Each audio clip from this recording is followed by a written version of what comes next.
So you've got your super credits, you're new to Helldivers, and you're trying to figure out which ones to buy first. This guide will hopefully be the quickest way that you can get the Warbonds that are the most utilitarian.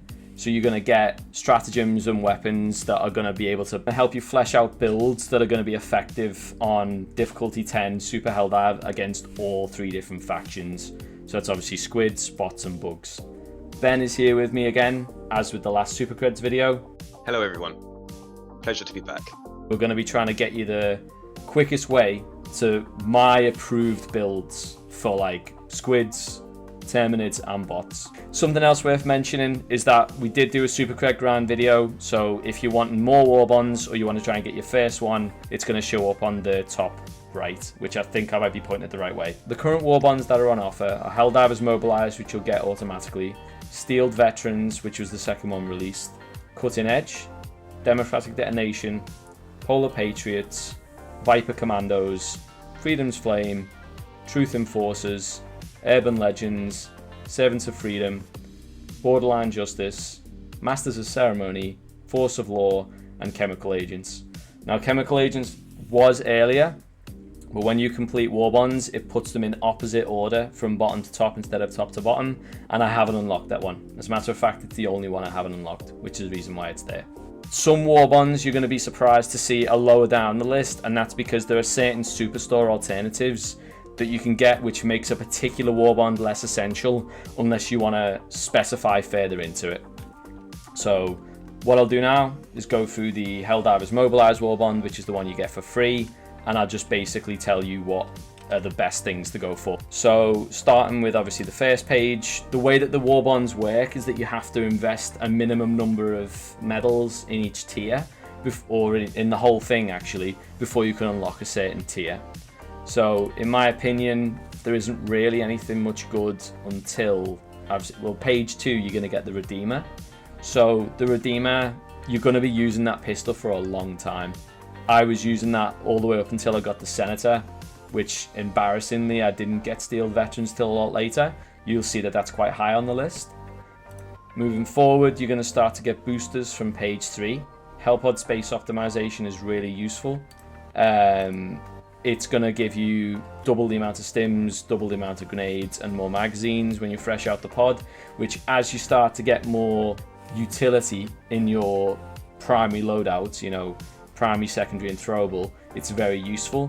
When you've only got light armor pen or maybe medium armor pen, it's not as useful when the higher difficulties, but it's good for now. Then obviously within page 4 you've got vitality enhancement, and then the scythe, which is what I mentioned later on page 5, is very good against bots, and you also get an impact grenade which explodes straight away, which is very good. The breaker shotgun on page 4 is also one of the best primaries in the game. Veterans of the game will remember how it was just definitively the best at bug front missions. Now you can upgrade it to have a drum mag, have a angle grip, and no sight. It is better than ever in my opinion. Yeah, and to save you a job later, Ben, I'm going to have the damage statistics up on the right here. I appreciate it. No worries. Cool, so going on from page 5, you've got UAV Recon Booster. So this one is more effective when you're cred grinding. I've not really seen it into any of the metas in any of the sort of D10 that we've done, but if it suits your playstyle, feel free to go ahead with it. Liberator Penetrator is a very good weapon that will really start to have an impact on D10. For example, because it's medium armor penetration against Illumina, it's decent because it can take down harvesters by shooting them in the thigh area, which will hopefully have either a video or a picture to describe that happening. In terms of against your bots, I wouldn't say that it's as good. To be honest, your primary can be light armor pen against bots. Doesn't really necessarily need to be medium, as long as you know where to shoot and you've got good accuracy. But you can upgrade that to have a drum mag, and that'll be really good as well. Stamina enhancement on page 7 is very, very good. If you're wearing heavy armor, I would almost say that it's an essential. If you've got medium or light, I'd say if you need another booster instead, like experimental infusion, which will come in later, that's a pretty good one instead. And again, this is a utilitarian guide, but the Trailblazer Scout has got a really cool HUD, so I really like that. Not much going on in page 8, to be honest. Slugger I very rarely use. Some people like having scout armor with the combat technician that's level 100, it's armor rating 100, but I've never really used it, so I can't say. Smoke is a pretty poor throwable, not really that needed. Muscle enhancement on page 9, very good for snowy maps. So yeah, well, I would almost say it's actually an essential for snow maps, as we mentioned previously in the other video. Not really used the breaker spray and pray even, but yeah. So and then the last one in page 10, it's got the Scorcher, which I believe is one of the best weapons against the bots. Not really as much so on the other factions, but definitely a good one to bring there. And then you've got increased reinforcement budget, which is helpful to begin with, while you're still getting to grips with a higher difficulty. What I will add about these scout armors is we saw some people in the previous video talking about how it can be used for credit grinding. I'm not a big fan of them personally, but if you really value having enemies completely ignore you, it's an option that's available. I prefer other things, but it's there. Yeah, it makes sense. Exactly, yeah. Oh, and I know I mentioned the Scorcher before. Part of the reason why it's so good on the bot front is that can, with half a magazine, kill a Devastator. With Siege Ready, for example, you'll get 6, if I'm not mistaken. Is it 6? How many? Capacity 20. Yeah, I think you get 6 different magazines. So, yeah, because what you'll find on the bot front, at least, is the shield Devastators are a nightmare. You have to make sure that you shoot, I think it's the right side of their body, or you will be looking at the left side of them. Either shoot them in the head with a ones, because that's light armor, or you'll need to shoot, you know, their backpack or part of their body, but it's all medium armor. So the Scorcher eliminates that. You can literally just shoot the shield in front of it, and the area of effect damage will do the rest yourself. So if you struggle on a bot front, Scorch is definitely a good idea. The waist is also a weak point for the Devastators. Yes, if it's exposed, yeah, for sure. Yeah. We've done Helldivers Mobilise, so we're going to move on to what order I recommend to get them, starting from least to most. So the ones that I mentioned now are going to be the lowest priority. You don't want to get them, working the way all down to 1. So unfortunately, at the bottom is going to be Polar Patriots. It was good for a time when there was no other medium pen secondaries, but as of now, I can't really give a reason why you should pay for this buy this bond. The Incendiary Impact isn't bad, but the Pummeler I have not really used that much. The reason why I've not used Motivational Shocks is not because it's necessarily a poor booster in isolation, but you also need to think of what booster you're replacing by not bringing it. So that's one of the issues there. But as I say, honestly, there isn't really much anything I can recommend in this Warbond. It's got a nice cape if you've got a blue outfit. And the Verdict has recently been overtaken by the Talon as a medium armor pen secondary, so I can't really recommend it at all. The Incendiary Impact has a lower damage and I believe a lower duration on the flammable surface than the regular Incendiary. However, the third page Purifier is pretty good against Bile Spewers on the bug front, and I believe it can do decently against Shield Devastators and other medium units on the bot front. I haven't tried it against Squids, but I don't play Squids. This is the other thing to notice as well, is I just want to double check this. It doesn't offer any new armor passive that isn't either in the Superstore or in another Warbond. So that's also another thing that's worth noting, is that what tends to happen is that the main thing that's unique to a Warbond is the armor type. But if you can get it from the Superstore, there's less of a need to go in and get a Warbond just for that kind of armor passive. And then, as I say, Motivational Shocks, I've not used that booster. The Tenderizer, if I'm not mistaken, you're capped at its magazine size, so you're not really getting any benefit there, even with the fact that you can upgrade weapons now. Pummeler, that does have a max cap of about 75 or 80, if I'm not mistaken. Let's just say now, this isn't really like a quantifiable or quantitative method. This is me just giving you my opinions, which could be wrong, but I've obviously been playing this game nearly 400 hours, and I would like to think I'm not bad at it. Ben would maybe argue different, but even as a joke. But yeah, yeah. So I'd like to think by, what's the word now? By definition, I know a bit about what I'm talking about, but I might not. So, it's your choice. I think I might have mentioned it earlier, but just to mention it again, you don't necessarily need to buy Freedom's Flame if you want inflammable armor. Or, for example, with the chemical agents, if you wanted that, you can get it for a lot cheaper in the Superstore if super credits are tight and you're not buying them. This kind of method that we're doing now is better for a free-to-play method. If you're going to buy super creds whenever, you're more free at which ones you want to buy. If we go to these two are the main ones that you're going to go to. Inflammable armor, you're able to buy that in both heavy and medium varieties. Obviously, if you're not that bothered about drip, then obviously that's access to these kind of armors. If you really care about it, you'd have to buy potentially one of the Warbonds. But utilitarian, these are fine to go with, and these were great when I was first building these builds for fighting the different factions. Peak physique. So I mentioned this when I'm talking about my squid loadout.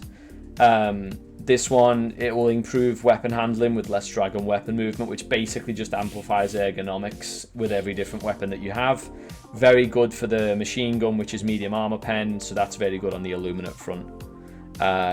So yeah, just to add to that one as well, this means that unless you want to invest in, say, light or a different looking medium armor in Freedom's Flame and get the torture, you can delay buying Freedom's Flame.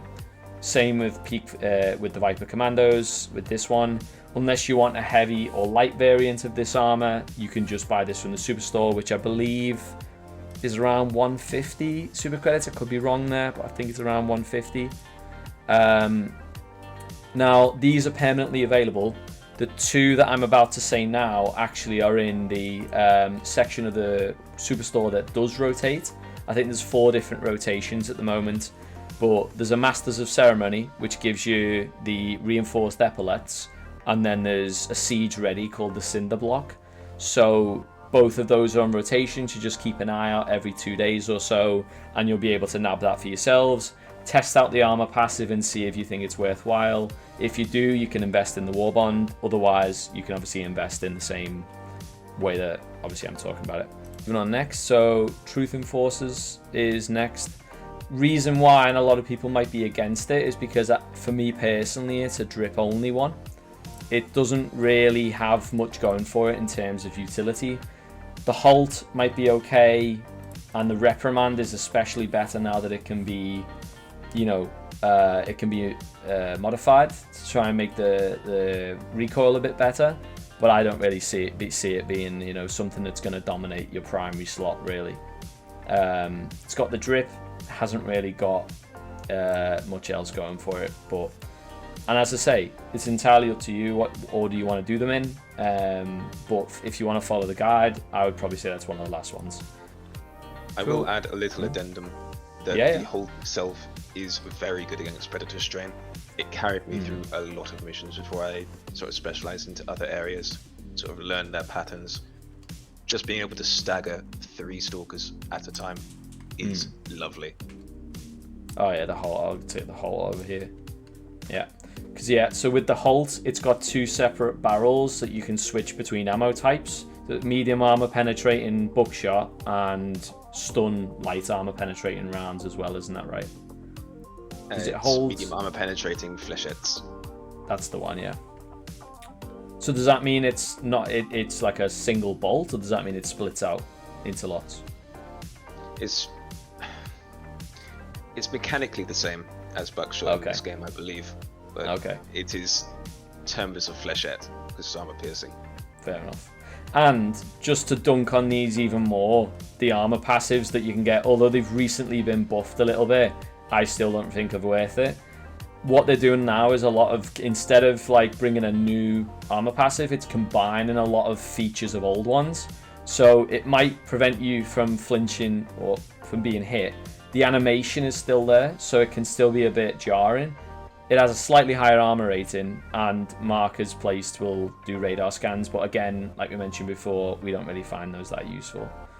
The booster is also awful. Like, dead sprint, allowing you to sprint when you're out of stamina. You're just going to drain your health, and then if you're on bugs, for example, trying to run away, if you can probably, you know, if you reduce your health, you might get killed quicker. That's everyone knows that. So that's the only thing I would say is I've never seen anyone bring it. I always advise against bringing this booster as well. What I will say is the Dead Sprint booster does have quite a nice synergy with the Vitality booster, so I found out from another YouTube video the other day, which is that the Vitality booster has a hidden effect on the bleeding modifier. So normally it only reduces the damage you take by, I think, is it 20 or 40%? One of the two. And it's about double for the bleeding effect. Now the Dead Sprint effect, the Dead Sprint damage counts as bleeding. And so if you take the Vitality booster, it heavily reduces the amount of damage you take from Dead Sprint. You can run for about 3 minutes. Solid. Fair enough. Moving on then, so we've got Chemical Agents. So as you can see, I haven't even bought this Warbond yet. The gas grenades look interesting because I use a lot of stun grenades. Gas obviously blinds people and does damage, so it's like, is it going to be a better version of the stun grenade? If I don't throw it at my feet, maybe, but that's untested, so I can't really speak on that. And as a result, I'm not really going to use Noxious Ranger armor. The Sterilizer I've heard not great things about. It's not really shaking up any metas. And the Stim Pistol is like, meh, I don't know. Like, it's a decent enough thing it's a novelty, but I wouldn't say I've ever seen anyone really bring it.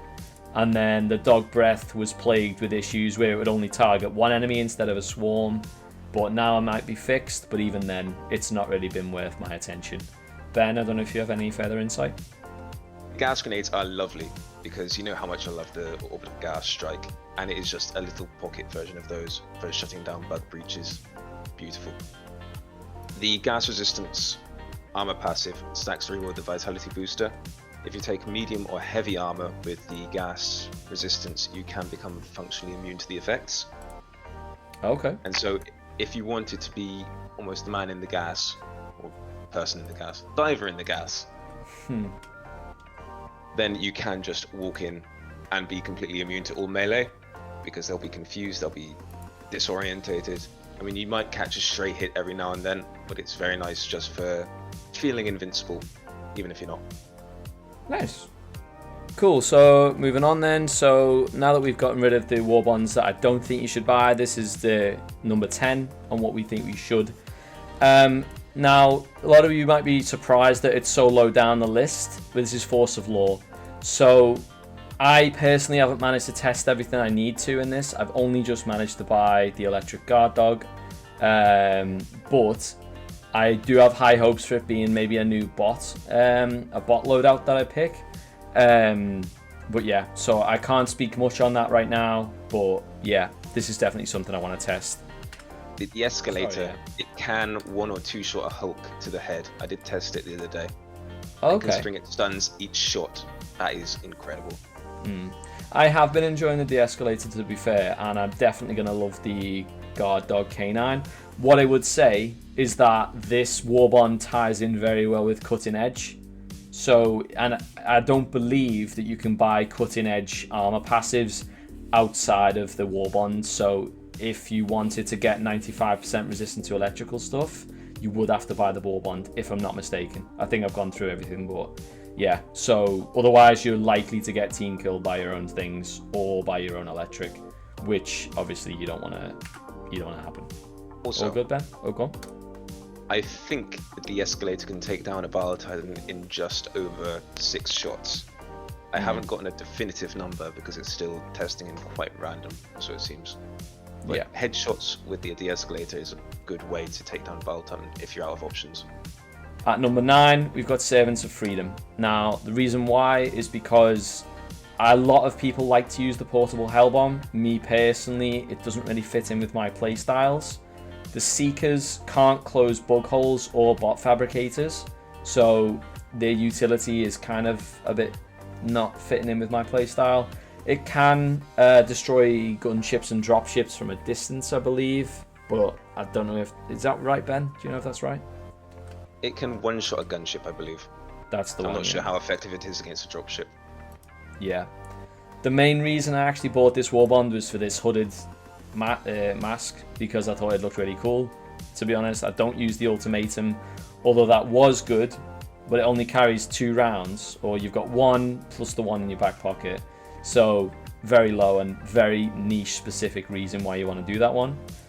Double-edged sickle is going to burn you the longer you use it. I've seen some people use it. Ben, you've actually been using it a lot, haven't you?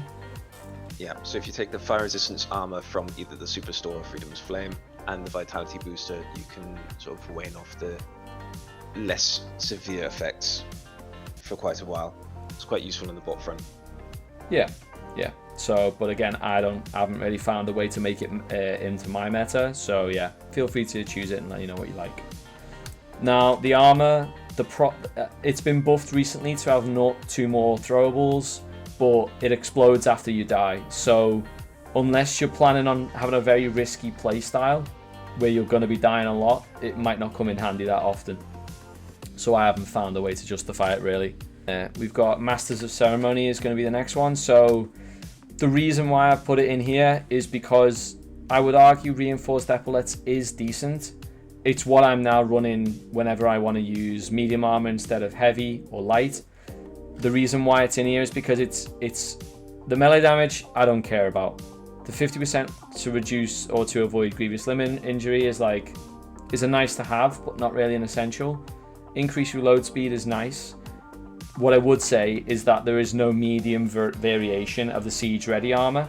This fills in that gap as long as you're okay not having the extra magazine it provides. Obviously it's very drippy, which is why a lot of people would have gone for it. There's a lot of meme potential with the melee weapons and with the one true flag, but I've posted on Reddit about this on the different in the different pages, and I can't justify bringing one true flag, getting rid of a stratagem slot, and also your support weapon. So that's why it's so low down. Because also you can buy these, this armor passive from the Superstore for about 400, even though it is heavy. So again, from a utilitarian perspective, not really that essential. I believe I heard a while ago that the R2 amendment had the highest DPS in the game, although it is light armor penetrating, just because it fires so fast and it has 200 damage per shot. Okay. The pyrotechnic grenades, you get 6 of them by default. So if you want to close a lot of fabricators or a lot of bug holes, it's quite useful. Okay. And because I've never used them, to be fair, I didn't even know that. But yeah. I'm so attached to the stun grenade, which we'll talk about more. That's the reason why I've never used them. It's like a budget incendiary, really. Yeah. Or the firework grenade, people call it, don't they? Yeah. Cool. So from Masters of Ceremony, we've got Viper Commandos. So as mentioned before, if the armor passive is all you want, there's a medium that's already available in the Superstore. If you want to go for it, this is a great one. So Liberator Carbine was meh, but then as soon as now the customization and weapon leveling has come into play, you can now put a drum mag on it, which I think puts around 70 rounds or 60 rounds. Is it 70, 60? Maybe even 80? But however many, it's a lot. So, and it fires very quickly. Not as fast as the Knight, which you get from the Super Citizen edition of the game. However, obviously I won't speak much more to that because it's paid. If you do have it, the Knight is better than Liberator Carbine in my opinion, and can also be held in one hand. If you don't, the Liberator Carbine is a decent primary to take over it. Obviously it's got drip as well. Not use the Bushwhacker hat or Bushwhacker, yeah, whatever, just because it's not really my thing. I always run medium armor. I'm not a light armor runner, and the heavy armor for this Warbond, for some reason, I think they've updated heavy armor because it just feels way heavier than it should do now. And yeah, throwing knife, you're never going to use it, so don't worry. Experimental Infusion is a good booster, but obviously again, if you've fully fleshed out Helldivers Mobilise, there's one of 4 boosters that you can use that are going to be really good, and chances are if you're playing with seasoned veterans, someone already has this and has already got it equipped, so that's why it's lower down in the list. Any thoughts on Viper Commandos, Ben? I don't want to harp on about the Predator strain too much, although it is sort of the main enemy of Helldivers these days, just because of how frustrating they can be to handle. If you find yourself being cornered by a few stalkers just incessantly all the time, then the Bushwhacking can give you about 2 seconds breathing room just against those annoying bastards. Yeah. And it can also, so you can fire one shot at a time, or you can fire all three at once if it's like an alpha commander example. It's got more health than like a regular dude or whatever. So yeah, that's worth noting there.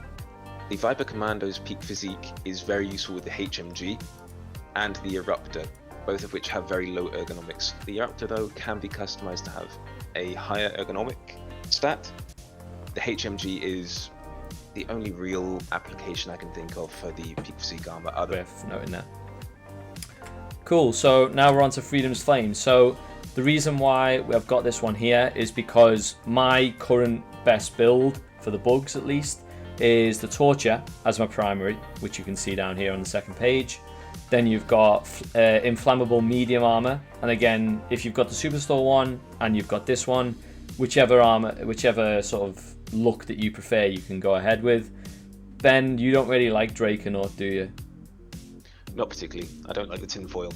Yeah, it does look very much tinfoil, man, but it can go nice with some, and it's nice to have the option of either going blue or yellow. It would be nice if we could swap color palettes. While we can't, there's no sense crying over it, so I always go for this one or the other one.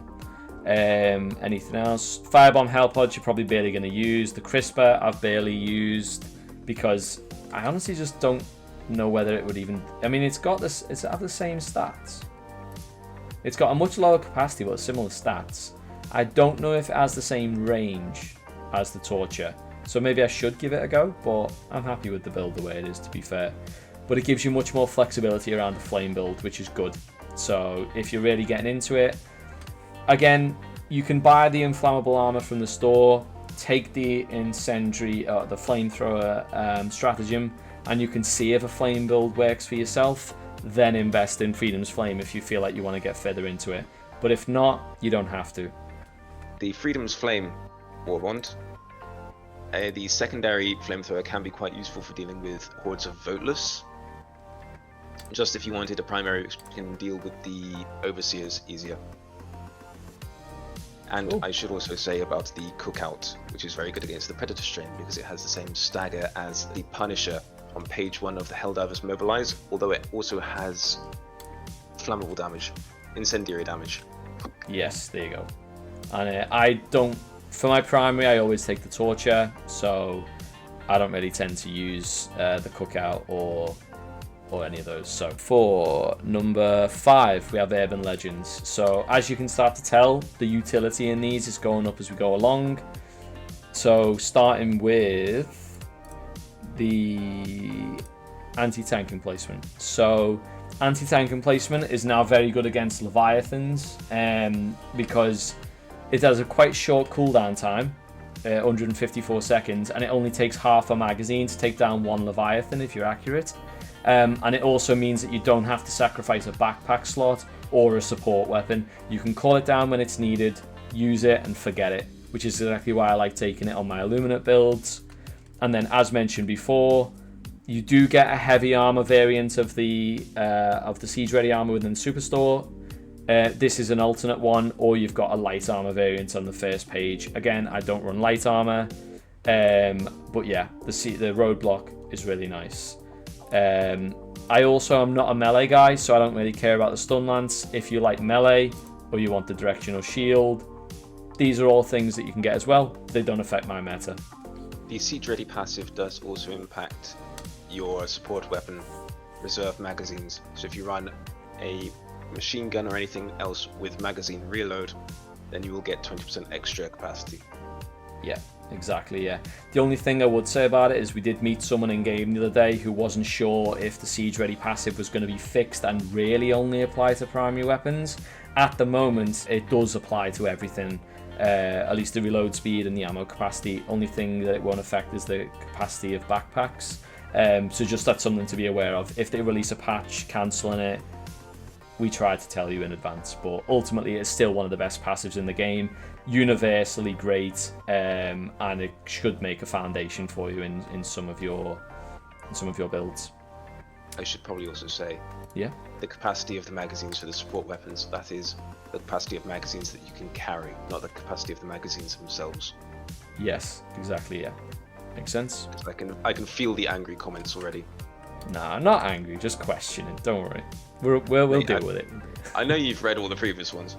Yeah, true. Cool. So, Borderline Justice. Now, I didn't think this was going to be that good when it first came out, but it has completely revolutionized my builds. The Talon is an excellent secondary. Medium armor pen, basically unlimited ammo as long as you can keep your trigger happiness in check. I don't think I've ever run out of magazines with it. The most I've ever used is one magazine where I've had to replace it. Great for a bug build to take out Hive Guards, which have got medium armor in the front. The Torture can take care of everything else. Taking a Quasar Cannon or Quasar Cannon, however it's pronounced, to take out your heavies. That has infinite ammo as well, you've just got to be patient. And then finally at the bottom, the Hover Pack. So very good with a flamethrower. You can burn anything that's underneath you. You can create space. You can go over obstacles. Something I find is really good with the Hover Pack is instead of having to go into a bug nest, you can hover around the outside of it or hover to a very high up position. And what that basically means is that you don't have to go inside and risk being killed by any number of impalers, predators, hunters, anything. It's very dangerous in there. So if you like getting different angles and maybe sniping with the eruptor or the explosive crossbow, this is a really good stratagem to have. The Deadeye was for a long time my favourite primary against the automatons, just because of its high damage, medium pen, and long range. Now that you can customize your weapons, you can slap a 10 times sniper scope on it. Number 3, we've got Cutting Edge. So as mentioned before, previous to the new Warbond, I didn't really have much value in shock. However, now it's definitely available and it's really good. Pairs very well with that. The Sickle, I like the concept of it, but in practice, it doesn't work at anything like above 40-50 meters. It does stun, whereas the Scythe doesn't. But the Scythe has got barely any recoil. This has got massive spread, and there's nothing you can do to try and reduce it. Worth giving a go to see if you enjoy it. Not anything that's meta breaking for me, but fun to level up.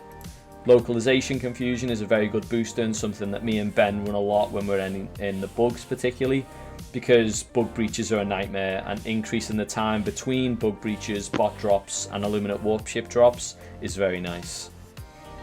The Flashbang or Stun Grenade, as I've been corrected into calling it before, is very good. Not by you, Ben, don't worry. But oh no, I remember. Okay, as long as you remember, yeah. I wasn't having a dig at you or anything. But yeah, no, I remember having a several day long rant to you about it. Yeah. Strange thing as well, there are no heavy armor variants of Electrical Conduit, only 2 mediums and 1 light, which is also worth noting, but that's by the by if you buy the Warbond. So the Stun Grenade is the star of the show. You can, it might not do any damage, but it allows you to stun a Hulk, and 3-shotting a Hulk to the visor with the Senator is very satisfying.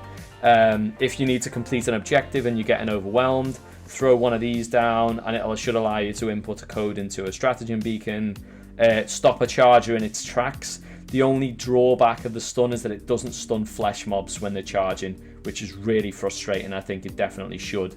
Punisher Plasma, I've not really used. It has an arc when you shoot it, which I didn't really like, but apparently the longer it's in the air, the more damage it does. But then you have to start using, like, you know, Pythagoras theorem to try and get a shot on someone. Too much effort. It should be way easier. Blitzer is the arc thrower, but in primary form, medium armor pen. I think it's medium armor pen 7, one of my friends told me in a game today, so it can kill, like, is it a Hulk? Can kill Hulks and Bile Titans, if I'm not mistaken, Ben? Yes, in the same way that I can throw this ruler at the wall and eventually the wall will cave in. Very good metaphor, but yeah. So you can do it. Whether or not you should or is the most efficient is probably not, down to you. But yeah. So as I say, that's Cutting Edge. Very good Warbond. The Stun Grenade is a game changer for me, at least. Definitely worth picking up. If you're running a mine-focused build, the Laz 7 dagger can be quite useful for prematurely exploding the mines if enemies are nearby but not quite stepping on them. True. But yeah, in the same way that Ben just said, by the way, about the dagger, whenever I'm running the Scythe and we're doing an automaton mission, I use the Scythe to clear minefields. It's not going to use much of your heat sink, and there's very little more annoying in Helldivers than accidentally standing on a mine, and if you've got no reinforcements left, being forced into a 90-second long cooldown. when you got killed by an inanimate object. Very frustrating. You at least want to die with dignity, and stepping on a mine does not allow that to happen. The Blitzer itself does have anti-tank armor pen, I believe, because I have damaged charges with it. It does also have quite a lot of stagger. So, yet again, the Predator strain. If you're being harassed by stalkers, one shot by this will stop them in their tracks for a good while. There you go. Very Do nice. be aware of teammates, though. Yes, that is true. That is true. Number 2 is Steeled Veterans. So this was the first Warbond that was released after Helldivers Mobilise, and honestly, the majority of the Warbond is like okay, but there are 3 standout things that you need to see which make it really good. So the Senator, I ran the Redeemer, the machine pistol, for so long until I realised that there was a much better alternative. The Senator is heavy armor pen. It can kill tanks if you shoot them in their weak points, and it can kill a Hulk in 3 shots. It revolutionises the bot front. I would never take any other secondary on the bot front now as a result. And if you hold the reload button, it has a really cool animation. So I'll let you see that one for yourself, or we'll put a video up, either one. Breaker and Sentry revolutionized bugs to begin with before I had the Torture. It used to have a much shorter reload, which was way more satisfying, but now it's a little bit not as good as it used to be, but it's still very good. I wouldn't take it over the Torture, but until you get Freedom's Flame, this is a great one to use alongside the flamethrower and the inflammable armor that you can get from the Superstore. So now you're starting to see that we're building up different loadouts for each different. Exactly. Drape of Glory is also a really nice cape. I love the half and half feel of it. Flexible reinforcement budget. That one's nice. There's an argument to be said of whether we should just take increased reinforcement budget or whether we should take flexible. I've never really come to a final opinion on which one is better. It's nice not having to wait as long for a new budget, for a new reinforcement. When you get to 0, you have to wait 90 seconds for a new one, unless everyone dies. So yeah, I'd say figure it out for yourself, take which one you ever. Not a meta change in the booster, but until you get confident enough that you won't need all 20, not a bad idea. The Incendiary Grenade is quite good against the Illuminate because you can take care of most boatless patrols quite easily. Similarly for bugs, I would not recommend it on bots. Its only real use on the bot front is for closing fabricators, and then you have better options. The Incendiary Breaker is only burst fire, so it fires in bursts of 3. However, you can counteract this by an almost more active approach of holding on the left mouse button, waiting until it's almost done with burst fire, and then just refreshing that. So you can have fundamentally the same as a full auto, but with slightly more effort than with something like, say, the Breaker. Exactly. Yeah, very good point. Yeah, and I've never really noticed any issues with it. Like, I just literally just keep spamming that mouse button, and it's basically full auto. Yeah, as Ben said, it doesn't require much more effort, so it's not necessarily a drawback for it. Yeah. The Dominator. Do we talk about the Dominator? I've never even used it. I know everyone was talking about it as like a Space Marine Warhammer meme, but I've never even used it. Is it any good? The Dominator is good, but it's the type of good which makes it boring. There's no flashy explosions, there's no massive hit marker, you don't send enemies flying. It just hits them in the head and it kills them. Yeah, it's quite slow. It handles like trucks with no tires. Isn't it quite slow projectile speed, or is that not right? So it's rocket propelled, I believe.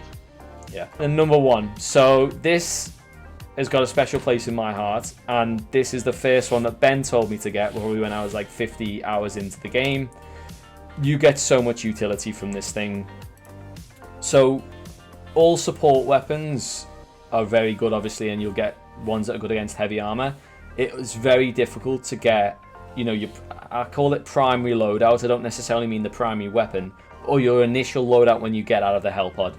This Warbond basically makes it so that you can take heavy pen or heavy armored enemies straight out of the Hell Pod, which is amazing to do. The Thermite is a grenade. You'll get 3 of them by default, and they're good against anti-tank. They take a little while.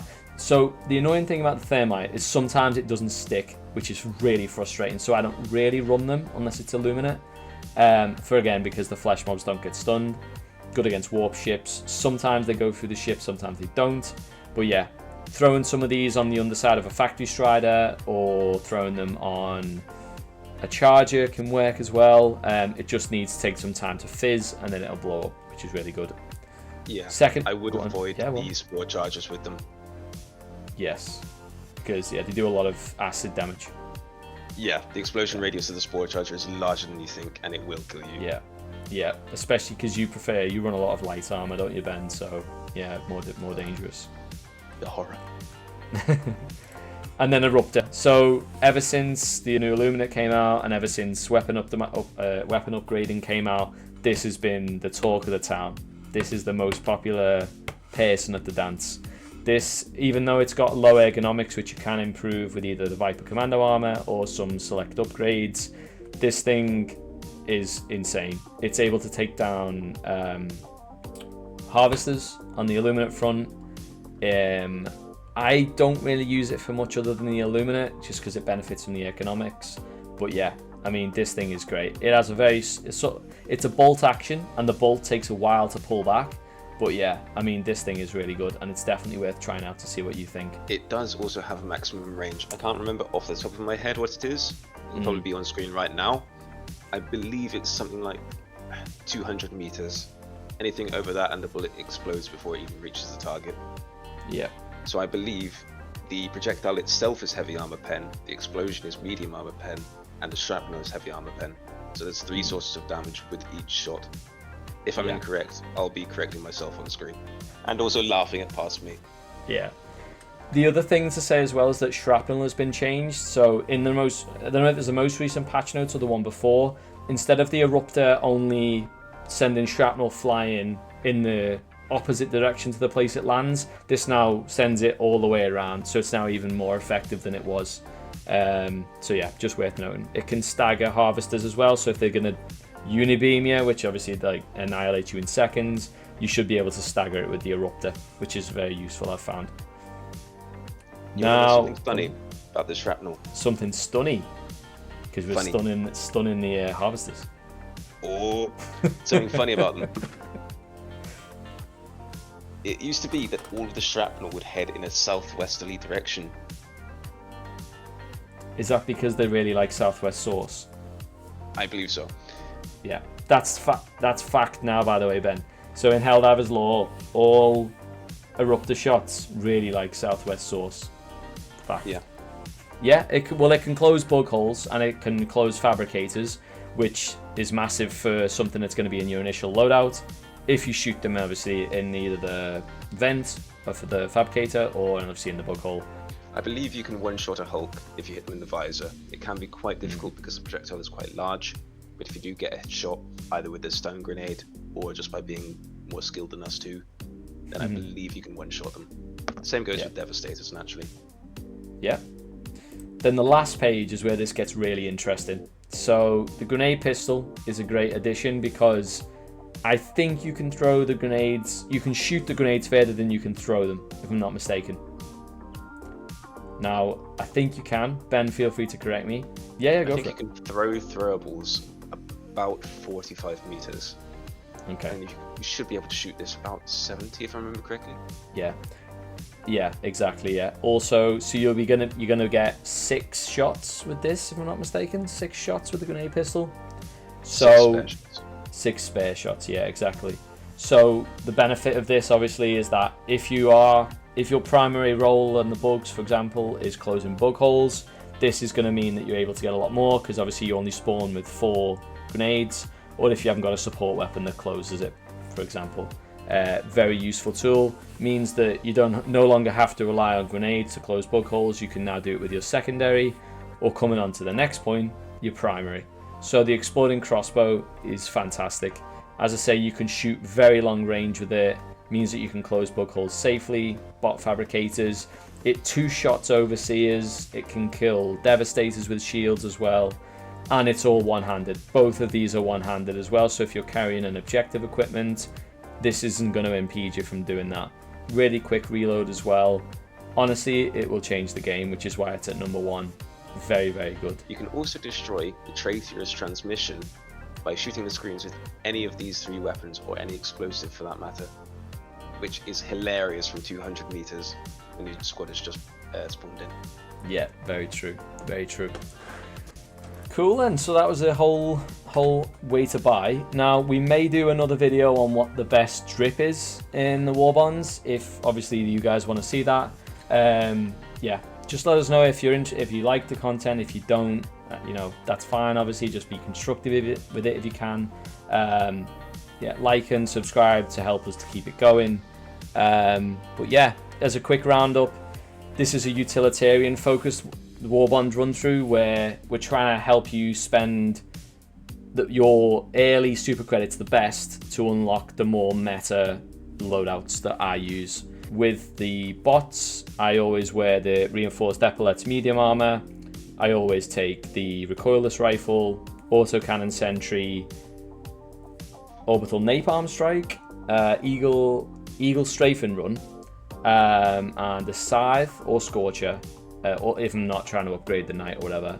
And for the secondary, I've actually forgot what I take. Ah, yeah, I was talking about it literally in the video. The senator. It's because you can kill hulks, and there's a lot of hulks on D10. So that's bugs, bots even. For bugs, I always take the scorcher. Secondary is the talon, which is good for hive guards. For the grenades, it will always be flash. Oh, I meant to say I take flashes as well for bots. So yeah, this is a very nonchalant tutorial. Nothing's going to be perfect, so I hope you enjoy it anyway. So yeah, for bugs, so torture, flashbangs, talon, hover pack, Kazar cannon, orbital napalm barrage, and 500. Reason why you have the 500 there is not only to take down larger enemies, but also because you'll struggle to take down bug holes with that build. The Kazar cannon's the only thing that you have there that can do it, unless you count dropping a resupply or hover pack on it, but that's obviously a lot less common. If the bug holes are grouped close enough together, you can kill multiple bug holes with one 500. So yeah, that's the reason why. Oh, and flammable armor, obviously, as well. With squids, you're going to want to take the Viper Commando armor. Medium is my preference. Machine gun, this can help take out interlopers. It can take out the harvesters. You've got the anti-tank emplacement, which takes out leviathans. You can take out voteless watchers and overseers with either the knight, which you'll have as your primary, or the liberator carbine. For secondary, you're going to want to take the talon as well. That's good at taking down an overseer if you've just run out of ammo in your primary. And I've not really figured out a throwable for that, for voteless yet. Not voteless, for the illuminate yet. I'm hoping to use the caustic grenades, but we're going to see from there. But ultimately, that's what we want to get you to, the point where you're having a build that can take on these enemies. But again, this is all our personal opinion. Feel free to go about it however you want. If you want to buy a Warbond because you think it looks cool, do it. Ultimately, it does. You know, everyone has a different way of playing the game. If you want to just buy what looks cool, buy what looks cool. Ultimately, it's just about having fun, and that's all I would say on that one. Games are about being entertaining. If you're entertained by looking like a interplanetary commander, go for it. Exactly. Nobody's going to stop you. That's all from us, and we'll see you in the next video. Bye bye, guys.